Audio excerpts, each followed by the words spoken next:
আমাদের অনেক দর্শক আমাদের সাথে যুক্ত আছে, তো দুইজন দর্শকের প্রতিক্রিয়া একদম পাশাপাশি, তাদেরটা একটু পড়ে শোনাই।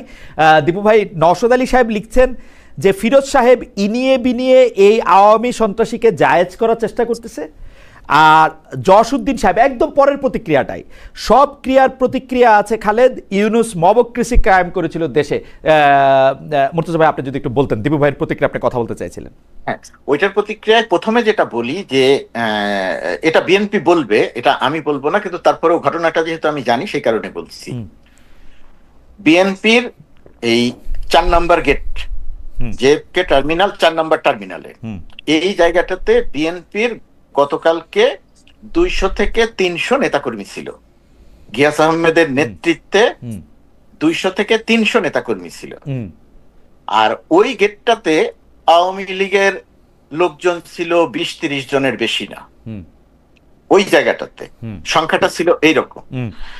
ঘটনাটা যেটা হলো, যখন, এবং আপনি জানেন, আপনি আগের অংশে বলছিলেন যে ভিআইপি ভিভিআইপিরা কি ধরনের ব্যাপার হয়, এদেরকে সিক্রেট সার্ভিস বা বিশেষ ব্যবস্থায় বের করে নিয়ে যাওয়া হলে এমন গেট দিয়ে বের করে নিয়ে যায়, এই সামনে থাকা যারা থাকেন তারা বুঝতেও পারেন না যে কখন ঢুকলেন, কখন বের হইলেন, আদৌ চলে গেলেন কিনা, এটা বোঝা যায় না। তো গতকালকেও তাই হয়েছে, এদেরকে বের করে নিয়ে যাওয়া হয়েছে, প্রধান উপদেষ্টার গাড়িকে বের করে নিয়ে যাওয়া হয়েছে। ওইটার পরপর বিএনপি নেতৃবৃন্দ জেনেছেন যে প্রধান উপদেষ্টা সঙ্গে আমাদের যারা এসেছেন তারা চলে গেছেন। তখন বিএনপির, আমি জানি দেখে বলছি, বিএনপির তখন ধারণা হয়েছে যে তাদের মহাসচিব চলে গেছে, হোটেলে যাবে, তারা তখন হোটেলের উদ্দেশ্যে রওনা দিয়েছেন জায়গাটা ছেড়ে। ওকে, আমি শেষ করি, আমি এটাই একমাত্র না, তো জায়গাটা ছেড়ে। ওই কারণে বিএনপিকে ওইখানে ওই সময়টাতে দেখা যায়নি। বিএনপি যখন আবার যেতে চেয়েছে তখন পুলিশ আবার আটকে দিয়েছে যে আর ওইদিকে যাওয়া যাবে না। তো এইটা হচ্ছে বিএনপির কথা। আর এনসিপির যেটা ছিল, যে এনসিপির তো মূলত তরুণ ছাত্ররা, এখানের বিভিন্ন বিশ্ববিদ্যালয়ে পড়াশোনা করা, ওদের বড় একটা অংশ, ওরা মনে করেছে বা ওদের ধারণা ছিল যে এয়ারপোর্টে গিয়ে লাভ নাই, কারণ এয়ারপোর্ট তো বিশেষ ব্যবস্থায় বের হয়ে চলে আসবে, ওইখানে তো আমরা কাউকে পাবো না, দেখবো না, যে কারণে ওরা ছিল হোটেলের সামনে, ওরা এয়ারপোর্টে যায় নাই। এই জায়গাটাতে একটা ভুল বোঝাবুঝির ব্যাপার হয়েছে। আর দীপুবের আরেকটা কথা যেটা বলা দরকার, যে প্রতিবাদ, বিক্ষোভ, ডিম ছোড়া, এটা তো পশ্চিমা বিশ্বে, উত্তর আমেরিকা, এই জায়গাটা তো খুব বড় অপরাধ হিসেবে দেখা হয় না, এটা ঠিক আছে, এটার একটা অংশ। আর একটা হলো গালিগালাজ। দিবু ভাই যে একটা দুইটা ভালো শব্দের কথা বলেছে, ওই একটা দুইটাই ভালো শব্দ। আর এর মধ্যে যদি আপনার 5 মিনিট থাকে, 5 মিনিটের মধ্যে 4 মিনিট 59 সেকেন্ড হচ্ছে গালাগালি, এবং সেই গালাগালিটা আমি আপনার ভাষায় প্রকাশ করতে পারবো না, এই ধরনের গালাগালি। এটা তো সেই রকম একটা জায়গাতে এই যে এই প্রতিবাদ, ধরেন আগের প্রতিবাদ, এখনকার প্রতিবাদ, আপনি বিএনপির প্রতিবাদটা যদি খেয়াল করে দেখেন, কখনোই দেখবেন না যে কনসুলেটে গিয়ে লাথি দিয়ে গ্লাস ভেঙেছে।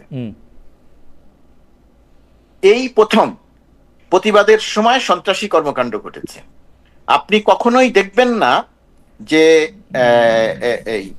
এইভাবে করে সন্ত্রাসী কর্মকাণ্ড করা হয়েছে। আপনি দেখবেন যে শামীম ওসমানকে যখন জ্যাকসন হাইটসে কথা বলা হয়েছে, আটকানো হয়েছে, ঠিক যেভাবে সুইজারল্যান্ডে আসিফ নজরুলকে আটকানো হয়েছিল। আসিফ নজরুল, এখন সমস্যাটা হচ্ছে সরকারের প্রতিক্রিয়ায়, দলের প্রতিক্রিয়ায়। শামীম ওসমানকে যখন আটকানো হয়েছিল, আমি খুঁজে আমি শেষ করি, জি ভাই, এক মিনিট, খুঁজে বাংলাদেশে কার বাড়ি কোথায়, সেই বাড়িগুলোতে আক্রমণ করেছিল যুবলীগ, ছাত্রলীগ। আর বর্তমান সরকারের সময় মাহফুজ আলমের উপরে যারা আক্রমণ করেছে তারা তো চেনা পরিচিত, লন্ডনে এবং কনসুলেটে। এর বাইরে যখন যেখানে যার উপরে আক্রমণ হয়েছে, কারো বাড়ি কিন্তু আক্রান্ত হয় নাই, সরকার কিন্তু ওই প্রতিশোধমূলক ব্যবস্থাটা নেয় নাই। এখন এই জায়গাগুলো হচ্ছে পার্থক্য। আওয়ামী লীগ দেশে জনসভা করতে পারছে না, মিটিং করতে পারছে না, কার্যক্রম নিষিদ্ধ, এই কারণে সে দেশের বাইরে সন্ত্রাসী কর্মকাণ্ড করছে, বিষয়টা তা নয়। এটা হচ্ছে আওয়ামী লীগের চরিত্র, আওয়ামী লীগের চরিত্রটা, সেই চরিত্রের প্রকাশটাই আমরা দেশের বাইরে দেখছি। আমি শুধু দুইটা জিনিসের ক্ষেত্রে আপনার দৃষ্টি আকর্ষণ করতে চাই। গিয়াস আহমেদ ভাই, আমিও মানে আমার সাথেও ওনার সম্পর্ক খুবই ক্লোজ, কিন্তু আমি গিয়াস আহমেদ ভাইয়ের দাবিটা যেটা আপনার কাছে করছে, সেটা আমি কিছুতেই এটাকে আমি 10-এ 1 পয়েন্টও দিতে পারবো না। কারণ হচ্ছে আমি আবারও আমার উদাহরণ দেই, আমি খুবই নগণ্য একজন মানুষ, আমাকে যখন নিতে জেএফকে বিমানবন্দরে প্রথমবারের মতো আমার বন্ধুরা আসছে, বিশেষ এক কারণে আমাকে 3 ঘন্টা সেখানে আমার দেরি হয়েছিল, ওরা কিন্তু 3 ঘন্টা সেখানেই ছিল।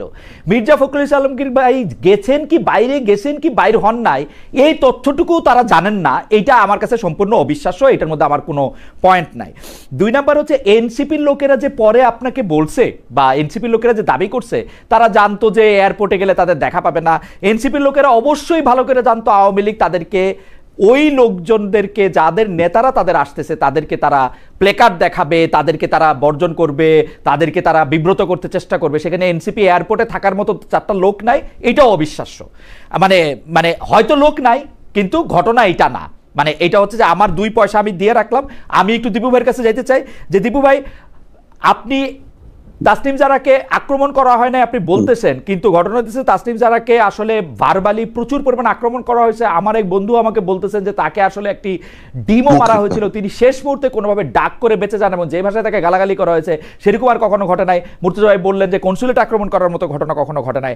আপনার মন্তব্য একটু শুনতে চাই। শুধু একটি লেজ জোড়া দিয়ে জামাতে ইসলামীর নেতা তাহের ভাই যে বেরিয়ে আসলেন, তিনি আসলে কোন পথে বেরোলেন? তিনি কি ডক্টর ইউনূসের সাথে বেরিয়েছিলেন, আগে বেরিয়েছেন, পরে বেরিয়েছেন? তার ক্ষেত্রে কি হয়েছিল আমাদের কি জানা আছে? এই লেজটা আবার আমরা গোলাম মুর্তজা ভাইয়ের কাছে জি আমি এইটা বলি।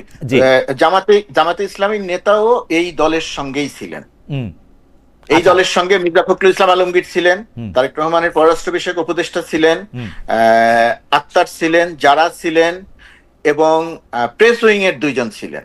জি, আমি প্রেস উইং এর 2 জনকে দেখতে পেয়েছি। তাহের ভাইকে আমি এক ঝলক দেখেছি, তারপরে তাহের ভাই ছিলেন। তাহের ভাই কোথায়, তাহের ভাই কোথায়, যে জায়গাটাতে ঘটনাটা ঠিক যে জায়গাটাতে ঘটনাটা ঘটেছে সেই জায়গা থেকেই জামাত ইসলামীর নেতাকর্মীরা ওনাকে সেভ করে নিয়ে গাড়িতে তুলেছে, এবং আওয়ামী লীগের মূল ক্ষোভটা, মূল রাগটা অন্য কারো উপরে, মির্জা ফখরুল ইসলাম আলমগীরের উপরে তারা যে বিশেষ সম্মান দেখিয়েছে তার কারণটা হচ্ছে মূল রাগটা ডক্টর ইউনূস এবং মূল রাগটা হচ্ছে এনসিপির উপরে। ওকে, মির্জা ফখরুল ইসলাম আমি একটু দীপু ভাইয়ের কাছে চাই যে দীপু ভাই, ডক্টর মোহাম্মদ ইউনূস হচ্ছে যে তিনি আসলে উনার নিজেকে ছাড়া কাউকে আসলে কেয়ার করেন না। মানে আমার এন্টোরেজ হিসেবে যারা গিয়েছে তাদের নিরাপত্তা নিশ্চিত না করে তিনি নিরাপদে বেরিয়ে গেলেন, এইটা হচ্ছে উনার বিপক্ষে সবচেয়ে বড় সমালোচনা।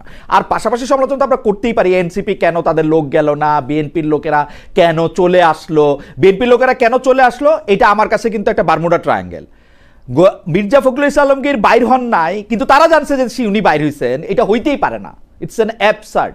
আমি গিয়াস ভাইকে আজকে পাইলে আজকেও জিজ্ঞেস করবো, এবং গিয়াস ভাই আমার ধারণা, মানে আমি জানি না, আমি গিয়াস ভাইকে পাইলে এটা জিজ্ঞেস করবো। এটা আমার কাছে বারমুডা ট্রায়াঙ্গেল। আমি এটা যতক্ষণ পর্যন্ত না জানতেছি এটা আমি জানতে চেষ্টা করবো। এনসিপির ব্যাপারটাও যদি আপনি বলেন, জামাতের ব্যাপারটাও যদি একটু আপনি আমার বলেন দেবু ভাই। না, মানে আমার কাছে তো এটাও খুব লাগলো যে জামাতের যারা নেতা কর্মী শুধু তাদের নেতাকে নিয়ে বেড়ে চলে গেল, তাহলে অন্যদের ছিল না। আমি ভাবলাম যে ওখানে বিএনপি বা এনসিপির কেউ ছিল না, তাহলে জামাতের নেতা কর্মীরা মানে সবার দায়িত্ব নিল না, এটা কেমন কথা? এটাও একটা আমি এই খটকা লাগতেছে। এছাড়া ভিডিওতে আমি আসলে দেখি নাই, সেই কারণে আমি নিশ্চিত না, থাকারই কথা যে তারা একসাথেই বের হয়েছে। হয়তো জামাত তো অনেক কৌশলী, তারা হয়তো আগে থেকে খবর জানতো, হয়তো খুব দ্রুতই তার নেতাকে আলাদা করে নিয়ে চলে গেছে, এটা হইতে পারে।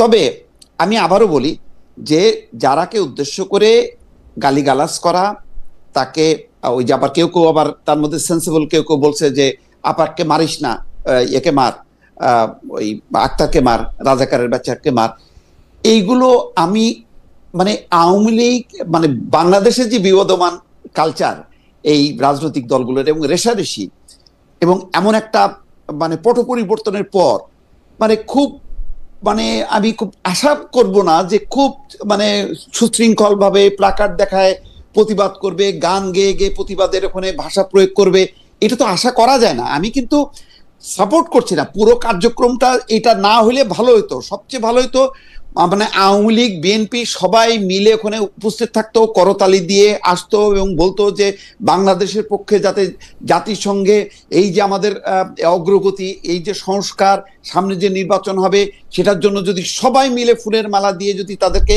নেতৃবৃন্দকে স্বাগত জানাতো, তাহলে খুবই খুশি হতো এবং এটা বিশ্বে একটা অন্যরকম একটা খবরও হতো। কিন্তু এটা তো আশা করা যায় না, এটা তো আমরা সব জানি কিন্তু আমি বলছি যে এর চেয়েও খারাপ হতে পারতো। সেই তুলনায় আমি মনে করি যে এটা এত মানে মারাত্মক খারাপ হয়নি। কিন্তু তার মানে এই নয় যে আমি সাপোর্ট করছি। একটা গণমাধ্যম কর্মী হিসাবে আমি সব সাইটই ব্যাখ্যা করব।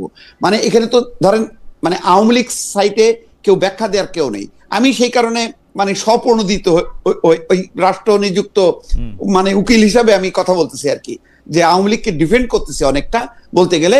যে আমি তো বাংলাদেশের রাজনীতির কালচারটা বুঝি, নিউ ইয়র্ক জ্যাকসন হাইটের কালচার আর এখানকার কালচারের মধ্যে কোনো পার্থক্য নেই। সেই রেশারেশি কামড়া কামড়ি এখানে বাংলাদেশে হয়তো আওয়ামী লীগ এখন হয়তো গোপনে চলে গেছে, কিন্তু জ্যাকসন হাইটে বা নিউ ইয়র্কে আমেরিকায় তো তারা আর পালাবে না। তারা যখন উপস্থিত থাকবে তখন তাদের কালচার কি হতে পারে, যখন তারা ছিল না অন্য পক্ষ যখন ছিল তাদের কালচার কি ছিল, সেগুলো তো সবই দেখেছি জেনেছি। গোলাম মুর্তজা আমি এটা একটু অন্যভাবে প্রশ্ন করে দিব ভাই, আপনার কাছে কি মনে হয় যে ধরা যাক আওয়ামী লীগের মানে এক অদ্ভুত, আবার সরকারের ব্যাখ্যা আমি বুঝি না। সরকার একসময় বলে যে সরকারের ব্যাখ্যা হচ্ছে আওয়ামী লীগের কার্যক্রম নিষিদ্ধ করা হয়েছে। এখন কার্যক্রম নিষিদ্ধের সাথে দল নিষিদ্ধের পার্থক্যটা কতখানি সেটা আমি ঠিক বুঝতে পারি না। কিন্তু আওয়ামী লীগ যদি এখন তাদের কার্যক্রম নিষিদ্ধের জায়গা থেকে আন্তর্জাতিকভাবে এইটার একটা মানে তৈরি করতে চায়, যে কারণে এখানে আওয়ামী লীগ বিএনপি করা, সেটা কি তাদের পক্ষে গেল? মানে আজকে যে কাজটা, গতকাল যে কাজটা আওয়ামী লীগ করেছে, তার কিছুদিন আগে যে কাজটা আওয়ামী লীগ করেছে, সেটা কি তাদের পক্ষে যাচ্ছে ঘটনাটা? মানে আপনার বিবেচনায় কি মনে হয়? না না না, এটা তো পক্ষে যাচ্ছে না, বরং এটা আমি মনে করি যে আওয়ামী লীগের জন্য আরো ক্ষতি হলো। এই ঘটনার পর দেখবেন যে বাংলাদেশ থেকে মানে বিএনপি, জামাত, এনসিপি সবাই একযোগে এটা নিন্দা করছে এবং তারা ঐক্যবদ্ধ হলো। বরং আগামী নির্বাচনে যাতে তারা অংশ না নিতে পারে সেই দাবিটা কিন্তু আজকে জোরালো হলো। এবং ইতিমধ্যে কিন্তু এনসিপির নেতা নাহিদ ইসলাম কিন্তু সেই দাবিটা করছে যে তাদেরকে পুরোপুরি মানে দলগতভাবে তাদেরকে যাতে নিষিদ্ধ করা হয়, যাতে নির্বাচন না করতে পারে। এমনিতেই জাতীয় পার্টি সহ তাদেরকে মানে নির্বাচনে যাতে না আসতে পারে এই ব্যাপারে একটা দাবি আছে, যেখানে বিএনপি চাচ্ছে যে সবার অংশগ্রহণে একটা নির্বাচন হোক। এখন কিন্তু এটা আরো মানে জোরালো হইলো। ফলে এই ঘটনার মধ্য দিয়ে বিএনপির কিন্তু রাজনৈতিক কোনো প্লাস পয়েন্ট হলো না। মানে এইটুক নোংরামি না করলেও পারতো। তারা মানে একটা সুশৃঙ্খল ভাবে যদি প্রতিবাদ করতো তাহলে বরং বলতো যে না এইটুক তো তাদের গ্রহণযোগ্যতা আছে যে তারা প্রতিবাদ করছে, বরং এইটা করে তারা নিজের পায়ে কুড়াল মারলো। আমি একটু মুর্তজা ভাইয়ের কাছে আসি, যে মুর্তজা ভাই প্রতি বছর জাতিসংঘের অধিবেশন হয়, সেই জাতিসংঘের অধিবেশনে মানে সরকার প্রধানরা আসেন, বাংলাদেশ থেকে সরকার প্রধানরা সাধারণত আসেন, বিশ্বের নানা দেশ থেকে, অধিকাংশ দেশ থেকে সরকার প্রধান আসেন। কিন্তু এইবারে আমার চোখে পড়লো যে তিনটি দল থেকে প্রথমে 4 জন নেতা, পরে সমালোচনার মুখে বিএনপির সমান সমান করে অন্য 2 দল থেকেও 2 জন করে নেতা নিয়ে আসা হলেও কেউ কেউ বলছেন ডক্টর মোহাম্মদ ইউনূস একটি মানব ঢাল ব্যবহার করলেন। কারণ তিনি ডক্টর মোহাম্মদ ইউনূস জানতেন যে তিনি বিদেশে এখন চরম, মানে দেশে যেহেতু তাকে নিয়ে কিছু বলা যায় না, বলা যায় তার যেহেতু শুনতে হয় না, বিদেশে গেলে হয়তো শুনতেও হবে, সেই জন্য তিনি একটি মানব ঢাল হিসাবে রাজনৈতিক নেতাদের নিয়ে আসলেন। এইটার ব্যাপারে আপনার কি মনে হয় যে মানে আসলে কি মির্জা ফখরুল ইসলাম আলমগীর, জনাব আখতার হোসেন এবং জনাব আবু তাহেরকে আনা হলো যাতে মানে মনোযোগটা ওদিকে থাকে বা ডিম যা থাকে তা ওদিকেই যায়, ডক্টর মোহাম্মদ ইউনূসের দিকে না যায়? ব্যাপারটা কি এরকম? দেখেন খালেদ, এটা যুক্তি হিসেবে খুব দুর্বল যুক্তি। যারা এই যুক্তিটা দিচ্ছেন আমি তাদের যুক্তিকে খুবই দুর্বল যুক্তি মনে করছি এবং এর কোনো বাস্তব ভিত্তি নাই। তার কারণ হচ্ছে ডক্টর ইউনূস বা তার সফর সঙ্গীদের নিরাপত্তা দেওয়ার ব্যবস্থা বেসামরিক কেউ করে না। নিরাপত্তা দেওয়ার ব্যবস্থাটা করবে যুক্তরাষ্ট্রের সর্বোচ্চ সংস্থা। এটা ডক্টর ইউনূসও জানেন, আমি আপনি সবাই এটা জানেন। এখানে বিএনপি তার নিরাপত্তা দিবে না যে ডক্টর ইউনূস এই কারণে মির্জা ফখরুলদেরকে নিয়ে আসবেন। কি কারণে নিয়ে এসেছেন সেটা নানা রকমের ব্যাখ্যা হতে পারে। দেখেন, আগামী 5-6 মাসের পরে নির্বাচন, এই সরকার থাকবে আর 5-6 মাস, তারপরে গিয়ে নির্বাচনের মধ্য দিয়ে একটা রাজনৈতিক দল একাধিক একটা ছোট্ট মুর্তজা ভাই, একটা ছোট্ট মানে ইনফো আপনার সঙ্গে একটু শেয়ার করি। আমার একজন বন্ধু তিনি জানাচ্ছেন যে বিএনপি অ্যাক্টিভিস্টরা লন্ডনে বাংলাদেশ হাই কমিশনরে ভ্যান্ডালাইজ করছে, পিকচার এবং ফার্নিচার ভাঙচুর করছে। মানে কখনো এটা করে নাই অর্থে তিনি এটা আমাকে জানাইছেন। মানে মানে আপনি যদি এইটাও একটু পরে আপনার অন্য কথার মাঝখানে যদি একটু বলতেন। জি, তো মির্জা ফখরুলদের নিয়ে আসার কারণ আমার কাছে মনে হচ্ছে যে যেহেতু আগামী 5-6 মাস পরে একটা নির্বাচন, সেই নির্বাচনের মধ্য দিয়ে রাজনৈতিক একটা সরকার গঠিত হবে, রাজনৈতিক একটি সরকার ক্ষমতায় আসবে, দেশ পরিচালনা করবে। সেরকম একটা সময়ে ডক্টর মোহাম্মদ ইউনূস যখন জাতিসংঘের সফরে আসছেন, এখানে জাতিসংঘের ভেতরে এবং বাইরে যুক্তরাষ্ট্র সরকারের বহু সংস্থার সঙ্গে, বহু মানুষের সঙ্গে ডক্টর ইউনূসের মিটিং হবে, আলোচনা হবে নানাবিধ বিষয় নিয়ে।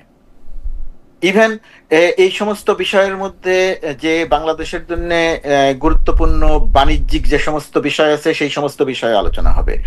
এই জায়গাটাতে চাওয়া হয়েছে এইরকম ভাবে যে যদি রাজনৈতিক নেতৃত্ব ডক্টর ইউনূসের এবারে সফরসঙ্গী হয়ে আসেন, তাহলে যুক্তরাষ্ট্র সরকারের সঙ্গে, ইউএন এর সঙ্গে বাংলাদেশ সরকারের বা ডক্টর ইউনূসের সরকারের যে সমস্ত আলোচনা চলছেন, রাজনৈতিক নেতৃত্ব তার অংশীজন থাকলেন, তাদের দেখা থাকলো, জানা থাকলো, বোঝা থাকলো, এটা বাংলাদেশের জন্য, পরবর্তী সরকারের জন্য আলোচনা বা যা কিছুই বলি না কেন সেইটার জন্য একটা সহায়ক পরিবেশ তৈরি হবে।